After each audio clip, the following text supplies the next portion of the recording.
mended. If it's a dollar bill, before it burns a hole in the government's jeans. If it's a load, truck it. If it's a punch, duck it. If she's a lady, treat her like a queen. That's cowboy love. Michael, you've loved music all your life, and you also have another love, agriculture. Well, my music is about agriculture, so they go together.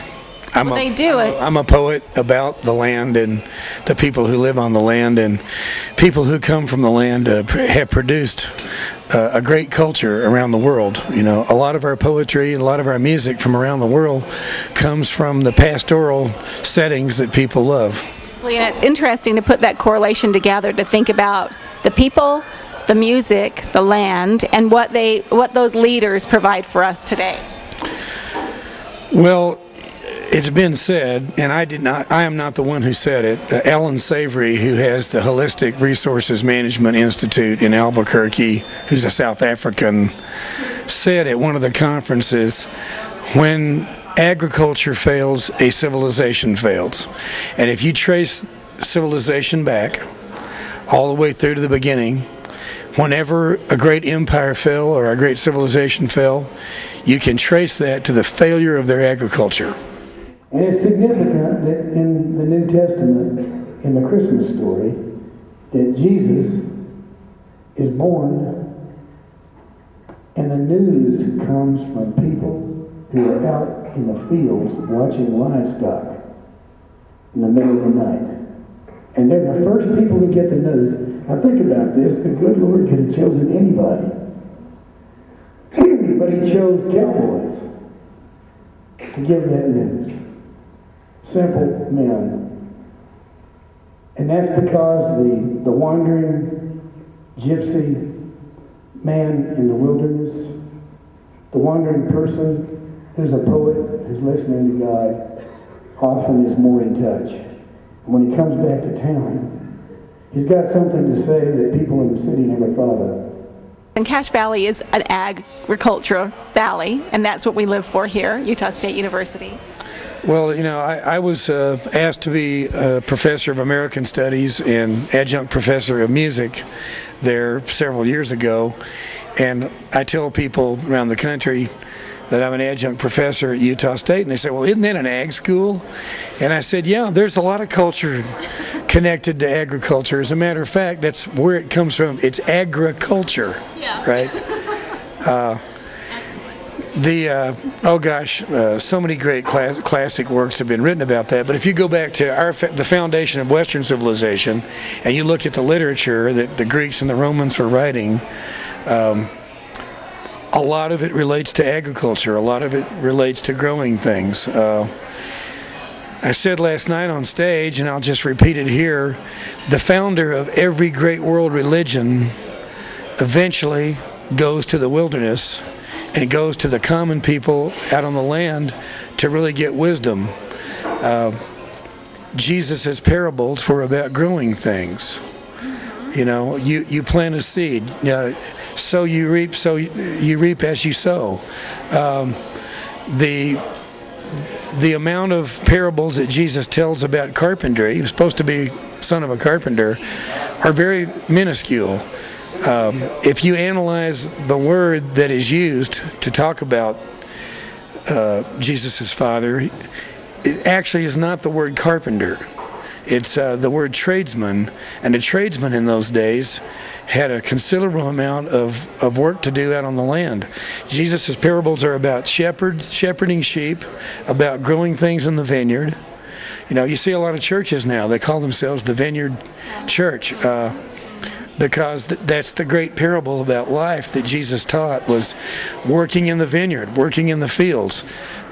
Farmers and ranchers get it, that unless you plant something, nurture it, and help it grow, you can't be a farmer. It won't work. But we don't know why those things work. We really don't know. We broke it down onto a molecular level, an atomic level, but we still don't know why when you plant a seed in the ground, it grows. We don't really understand how to produce life. And that's because I think there's an element there that we'll never be able to do that. We can produce artificial life, but we can't produce the kind of life that God produces. People that work the land understand that it's all a big mystery, ultimately. The land only works one way, seeds only work one way, livestock only works one way. There's not a whole lot of options.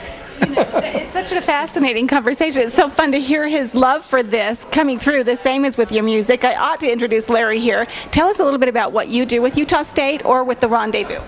Well, first of all, I want to follow up what Michael just said. And agriculture, farmers, ranchers, they base their lives on faith.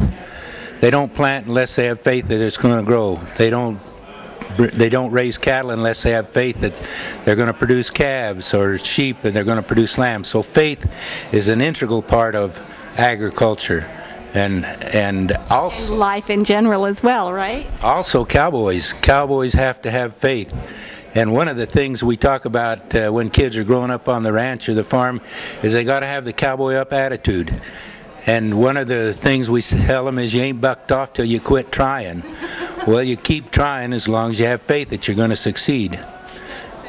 I spent 20 years up here at Utah State University teaching students about faith in agriculture, about planning for the future, that there will be a good future, that I don't have the gloom and doom that a lot of people have about the future of our country, because I think we have people that have the attitude, I can do it.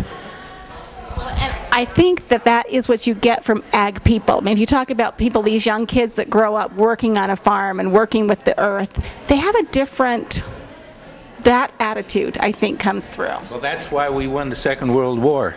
We had farmer boys and rancher boys who went and they had the attitude of how to do it, how to fix it, how to make it work. And that was why they succeeded in that great, great, terrible war. We're all going to cowboy up and keep going. Now, we ought to shift gears for a minute, because they were in town, you were in town, or are in town, for the Cowboy Rendezvous, the Cache Valley Cowboy Rendezvous. This is the second. You're coming again next year, I hope. You'll all get a chance to see him. Michael Martin Murphy. Let's talk about your music. And how long have you been in the business? I know a long, long time. Got some fantastic, my husband and my son, both huge fans. Tell me a little bit about your love for the music. Well, I started off playing in church, and I was in the Baptist church in Texas, and then I also performed in some listening clubs, but I never really came up through the honky tonks, because Texas was very, very strict in those days about nightclubs and honky tonks, and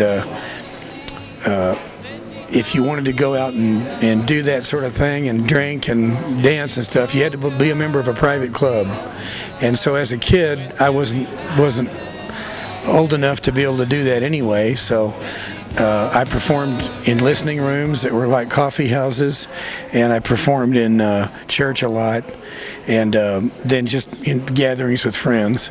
And it was original material in the coffee houses. People came to sit and listen to the music.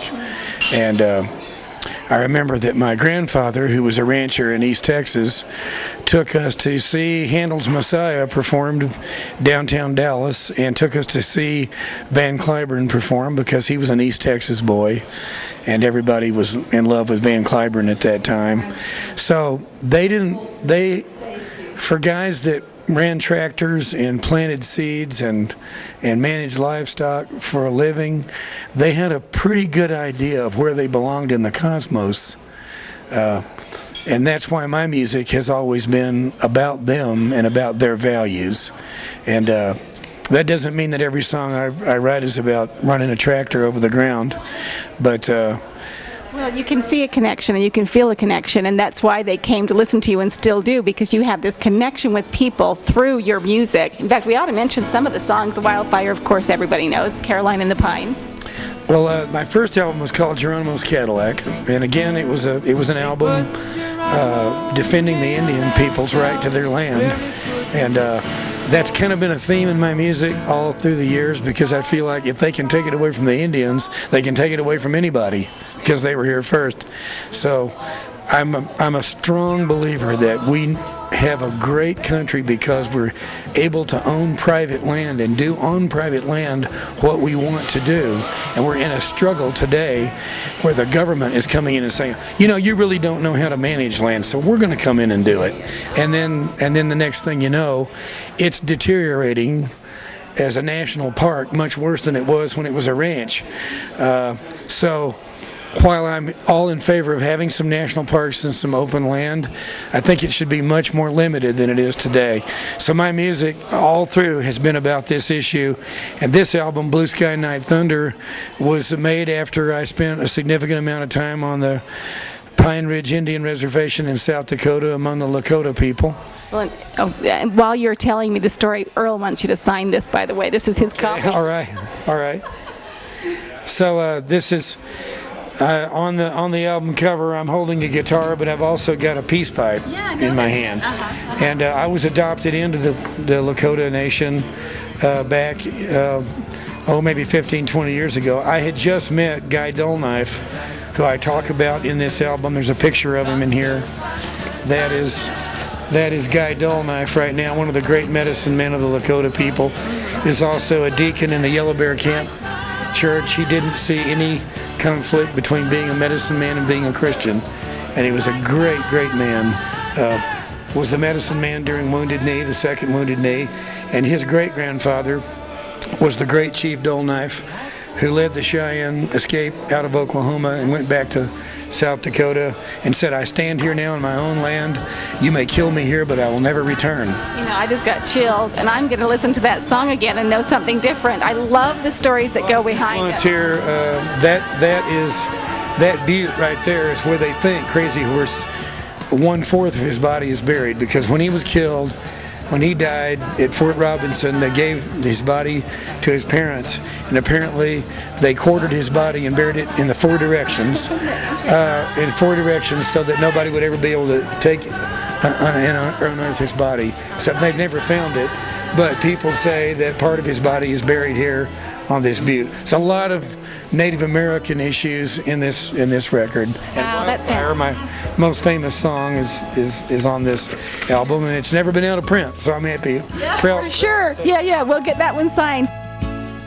She comes down from Yellow Mountain on a dark flat land she rides.